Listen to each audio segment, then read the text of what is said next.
صرف وہ رسیاں جلائیں جن سے آپ کو باندھا گیا تھا۔ لوگ آگ کے آس پاس ابراہیم علیہ السلام کو جلتا ہوا دیکھنے کے لیے کھڑے تھے، لیکن وہ یہ دیکھ کر حیران رہ گئے کہ ابراہیم علیہ السلام بڑے ناز سے آگ کے درمیان بیٹھے ہیں۔ لوگ اس معجزے کو دیکھ کر حیرت زدہ تھے۔ پھر ابراہیم علیہ السلام آگ سے نکلے۔ اتنا بڑا معجزہ دیکھنے کے بعد بھی لوط علیہ السلام کے سوا کوئی ایمان نہیں لایا۔ پورے بابل شہر کے لوگ کفر ہی پر ڈٹے رہے۔ ابراہیم علیہ السلام ان کا یہ رویہ دیکھ کر نا امید ہو گئے کہ اس سے بڑھ کر یہ کون سا معجزہ دیکھنا چاہتے ہیں۔ اس وقت بابل پر نمرود نامی بادشاہ کی حکومت تھی۔ جب اس کے پاس اس معجزے کی خبر پہنچی تو اس نے اپنے دربار میں ابراہیم علیہ السلام کو پیش کرنے کا حکم دیا۔ اس نے ابراہیم علیہ السلام سے ان کے رب کے بارے میں پوچھا۔ ابراہیم علیہ السلام نے جواب دیا، میرا رب وہ ہے جو زندہ کرتا ہے اور مارتا ہے۔ جواب میں اس نے کہا، میں بھی زندہ کرتا ہوں اور مارتا ہوں۔ اس نے حکم دیا کہ جیل سے 2 آدمیوں کو لے آؤ۔ پھر اس نے ایک کو قتل کرنے کا حکم دیا اور دوسرے کو معاف کر دیا، اور کہنے لگا کہ دیکھ لو، میرے حکم سے لوگ مرتے ہیں اور میرے حکم سے انہیں زندگی ملتی ہے۔ اس پر ابراہیم علیہ السلام نے کہا، بے شک اللہ سورج کو مشرق سے لاتا ہے، تو اس کو مغرب سے لے آ۔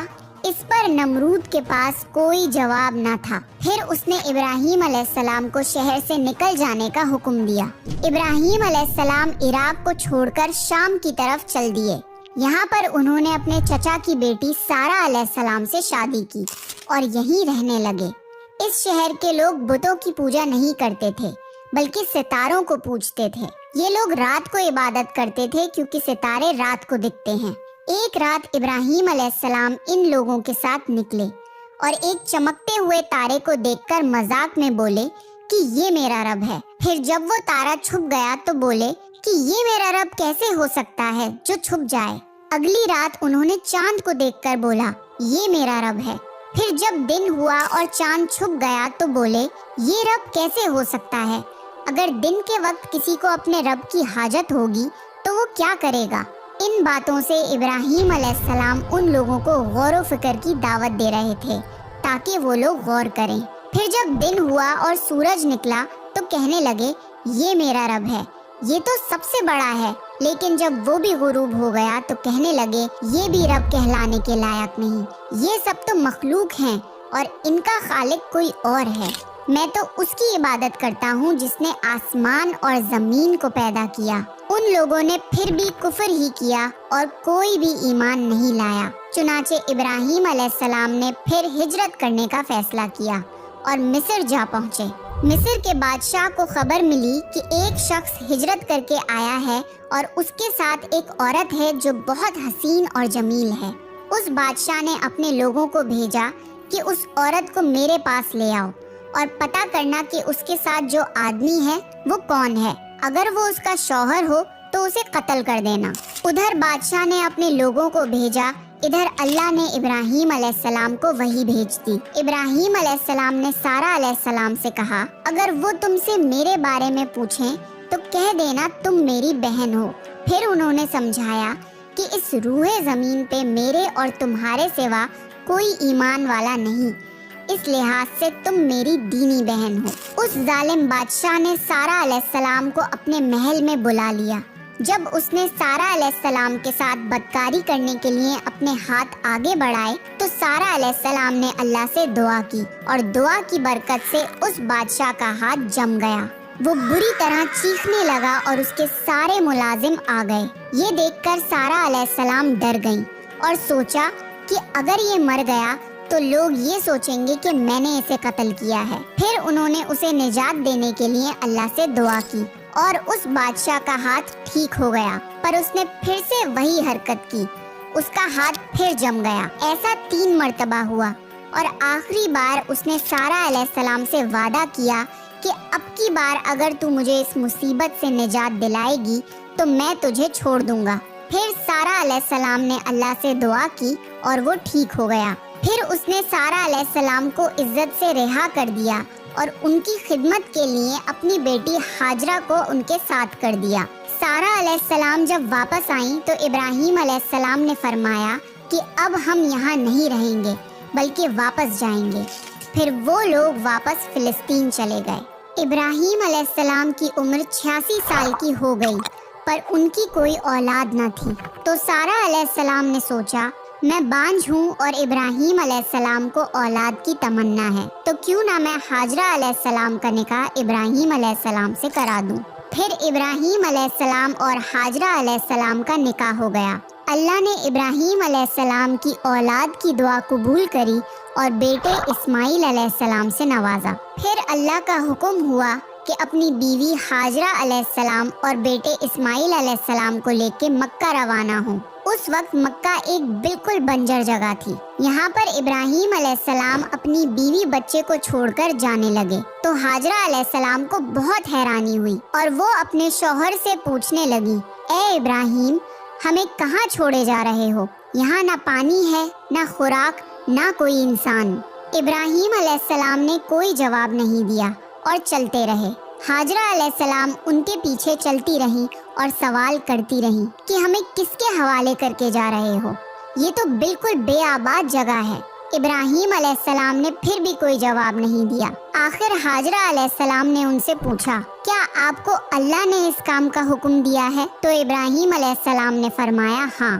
تب سیدہ ہاجرہ مطمئن ہو گئیں اور بولی، اگر یہ بات ہے تو اللہ ہمیں بالکل ضائع نہیں ہونے دے گا۔ خوراک اور پانی چند دن میں ختم ہو گیا۔ پانی کا ایک بھی قطرہ نہ بچا۔ خوراک نہ ملنے کی وجہ سے ماں کا دودھ بھی خشک ہو گیا۔ اب بچہ بھوک سے بلکنے لگا۔ ہاجرہ علیہ السلام اپنے بچے کو بھوک سے روتا ہوا نہیں دیکھ سکتی تھی، اس لیے انہوں نے بچے کو وہیں چھوڑا اور پاس کی پہاڑی صفا کی طرف دوڑی کہ شاید کسی طرف پانی یا خوراک نظر آ جائے یا کسی انسان کی جھلک نظر آ جائے۔ جب کچھ نظر نہ آیا تو نشیب کی طرف پہنچی، پر جب انہیں بچہ نظر آنا بند ہو گیا تو تیزی سے مروہ کی پہاڑی کی طرف دوڑی۔ وہاں بھی کچھ نظر نہ آیا۔ خیال آیا کہ پھر سے کوشش کرنی چاہیے۔ اس طرح انہوں نے صفا اور مروہ کے درمیان 7 چکر لگائے۔ اللہ کو ہاجرہ علیہ السلام کی یہ ادا بہت پسند آئی اور اللہ نے ہاجرہ علیہ السلام کی اس سنت کو برقرار رکھنے کے لیے اسے حج کا حصہ بنا دیا۔ یہی وجہ ہے کہ مسلمان حج اور عمرے کے وقت صفا اور مروہ کے درمیان صحیح کرتے ہیں۔ جب وہ آخری مرتبہ مروہ پر پہنچی تب انہیں ایک آواز سنائی دی جو اسماعیل علیہ السلام کے قریب سے آ رہی تھی۔ وہ جلدی سے اپنے بچے کے پاس پہنچی تو دیکھا کہ اسماعیل علیہ السلام کے قدموں کے نیچے سے پانی پھوٹ رہا ہے۔ اللہ نے جبرائیل علیہ السلام کو ہاجرہ علیہ السلام کی مدد کے لیے بھیجا تھا۔ انہوں نے زمزم والی جگہ پہ اپنا پر مارا تو اسماعیل علیہ السلام کے قدموں کے پاس سے زمزم کا عظیم چشمہ جاری ہو گیا۔ اللہ نے اپنے ان بندوں کے لیے زمین پھاڑ کر ایک چشمہ نکال دیا۔ یہی آب زمزم کا آغاز تھا۔ ہاجرہ علیہ السلام پانی کو حیرانی اور خوشی سے دیکھ رہی تھی۔ جب انہوں نے دیکھا کہ پانی چاروں طرف بہہ رہا ہے تو انہوں نے زمین کو کھودنا شروع کر دیا تاکہ پانی ادھر ادھر نہ بہہ جائے۔ پھر انہوں نے اس گڑھے کے چاروں طرف پتھر رکھ دیے اور بولی، زم زم، یعنی رک جا۔ نبی صلی اللہ علیہ وسلم کا فرمان ہے، اللہ اسماعیل علیہ السلام کی والدہ پر رحم فرمائے، اگر وہ جلد بازی سے کام نہ لیتی تو زمزم ایک بہنے والا چشمہ ہوتا۔ ہاجرہ علیہ السلام نے اسماعیل علیہ السلام کو پانی پلایا اور خود بھی پیا۔ بس یہی آب زمزم ان کے کھانے اور پینے کا کام دیتا تھا۔ کچھ ہی دنوں میں ہجرت کرنے والا ایک قبیلہ پانی کی تلاش میں وہاں پہنچا۔ انہوں نے ہاجرہ علیہ السلام سے وہاں پڑاؤ ڈالنے کی اجازت مانگی۔ ہاجرہ علیہ السلام نے فرمایا، ٹھیک ہے، لیکن آپ کو اجرت ادا کرنی ہوگی۔ قبیلے کے لیے یہ سستا سودا تھا۔ انہوں نے فوراً حامی بھر لی۔ اس طرح وہاں رہائش شروع ہو گئی اور اسماعیل علیہ السلام وہاں پرورش پاتے رہے۔ اس قبیلے کی مکہ میں رہائش ابراہیم علیہ السلام کی دعا کا نتیجہ تھی۔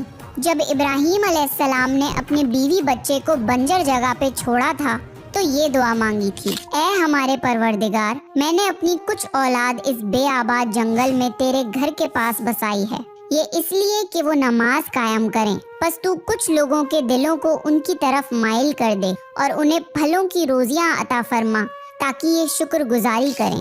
دن گزرتے رہے اور اسماعیل علیہ السلام مکہ میں بڑے ہوتے رہے۔ ابراہیم علیہ السلام ہر سال 1-2 بار اپنے گھرانے کی دیکھ بھال کے لیے چکر لگاتے تھے۔ جب اسماعیل علیہ السلام نے ہوش سنبھالا تو ایک بار پھر آزمائش کا وقت آ گیا۔ ابراہیم علیہ السلام نے خواب میں دیکھا کہ وہ اسماعیل علیہ السلام کو ذبح کر رہے ہیں۔ ان کی نیند کھل گئی۔ ابراہیم علیہ السلام جانتے تھے کہ انبیاؤں کے خواب اللہ کی طرف سے وحی ہوتے ہیں، لہٰذا انہوں نے اس خواب کے مطابق عمل کرنے کا ارادہ کر لیا۔ ابراہیم علیہ السلام نے اسماعیل علیہ السلام سے فرمایا، میرے پیارے بیٹے، میں نے خواب میں دیکھا ہے کہ میں تمہیں ذبح کر رہا ہوں، اب تم بتاؤ کہ تمہاری کیا رائے ہے؟ اسماعیل علیہ السلام نے فرمایا، اے ابا جان، آپ کو جو حکم ملا ہے اس کو کر گزریے، انشاءاللہ آپ مجھے صبر کرنے والوں میں پائیں گے۔ باپ بیٹے دونوں اللہ کا حکم پورا کرنے کے لیے پیش ہو گئے۔ اسماعیل علیہ السلام نے اپنے والد سے فرمایا، جب آپ مجھے ذبح کرنے لگیں تو میری پیشانی زمین پر رکھ دیے گا تاکہ آپ کو میرا چہرہ نہ نظر آئے اور کہیں آپ کے ہاتھ رک نہ جائیں۔ ابراہیم علیہ السلام نے ایسا ہی کیا اور آنکھوں پر پٹی باندھ لی۔ اب انہوں نے چھری پکڑ کر گردن پر چلا دی، لیکن چھری نے گردن نہ کاٹی۔ ابراہیم علیہ السلام نے زور لگایا تو انہیں ایک دمبے کی آواز آئی۔ ابراہیم علیہ السلام نے حیران ہو کر پٹی کھولی تو دیکھا ایک دمبا کٹا ہوا ہے اور اسماعیل علیہ السلام دور کھڑے مسکرا رہے ہیں۔ اللہ نے ابراہیم علیہ السلام کو آزمایا اور ابراہیم علیہ السلام اللہ کے ایک حکم پہ اپنے اکلوتے بیٹے کو قربان کرنے کے لیے راضی ہو گئے، وہ بھی وہ بیٹا جو انہیں 86 سال کی عمر میں پوری زندگی بے اولاد رہنے کے بعد ملا تھا۔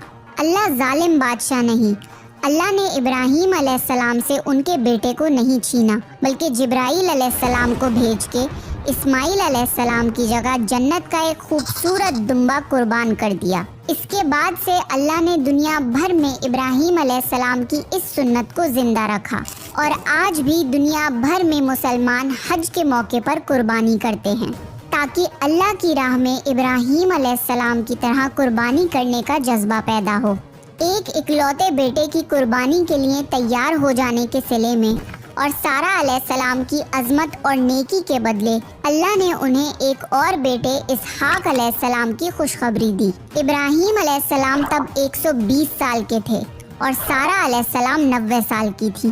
دونوں پر بڑھاپا طاری ہو چکا تھا۔ اللہ نے یہ خبر سنانے کے لیے فرشتے بھیجے۔ فرشتوں نے ابراہیم علیہ السلام کو سلام کیا اور بیٹے اسحاق علیہ السلام کی خوشخبری دی۔ یہ سن کر سارہ علیہ السلام بہت حیران ہوئی، کہنے لگی، کیا میں بچہ جنوں گی؟ حالانکہ میں بانجھ ہوں اور میرے خاوند بوڑھے ہو چکے ہیں۔ یہ تو حیرت کی بات ہے۔ اس پر فرشتوں نے کہا، اللہ کے فیصلے پر تعجب نہ کیجیے، یہ تو اللہ کی آپ پر رحمت ہے، بے شک وہ قابل تعریف ہے۔ ابراہیم علیہ السلام اسماعیل علیہ السلام سے ملنے مکہ آتے رہتے تھے۔ ایک مرتبہ انہوں نے فرمایا، اے میرے بیٹے، اللہ تعالیٰ نے مجھے حکم دیا ہے کہ اس مقام پر اللہ کا گھر تعمیر کرنا ہوگا۔ اسماعیل علیہ السلام نے فرمایا، میں حاضر ہوں۔ پھر ابراہیم علیہ السلام اور اسماعیل علیہ السلام نے مل کے کعبہ کی تعمیر کی۔ جب وہ بیت اللہ کی بنیادوں کو بلند کر رہے تھے تو دعا مانگ رہے تھے کہ اے ہمارے رب، ہماری محنتوں کو قبول فرما، تو دعا کو سننے والا جاننے والا ہے، اور ہمیں اپنا فرما بردار بنا، ہماری اولاد میں سے بھی ایک فرما بردار گروہ بنا، اور ہمیں عبادت کا طریقہ سکھا اور ہم پر رجوع فرما، کیونکہ تو ہی توبہ قبول کرنے والا اور رحم فرمانے والا ہے۔ اے ہمارے رب، ان پر انہی لوگوں میں سے ایک رسول بھیج جو ان پر تیری آیت کی تلاوت کریں اور تیری کتاب اور حکمت سکھائیں اور انہیں پاک کریں، یقیناً تو غالب اور حکمت والا ہے۔ تعمیر کے وقت اللہ نے جنت سے ایک پتھر بھیجا تھا جس کا نام حجر اسود تھا۔ یہ پتھر نہایت سفید تھا۔ اب یہ پتھر لوگوں کے گناہوں کی وجہ سے کالا ہو گیا ہے۔ تعمیر کے وقت ابراہیم علیہ السلام ایک پتھر پر کھڑے ہوئے، وہ ننگے پیر تھے۔ اسی وقت پتھر پگھل گیا اور پتھر پر ان کے پیروں کے نشانات آ گئے۔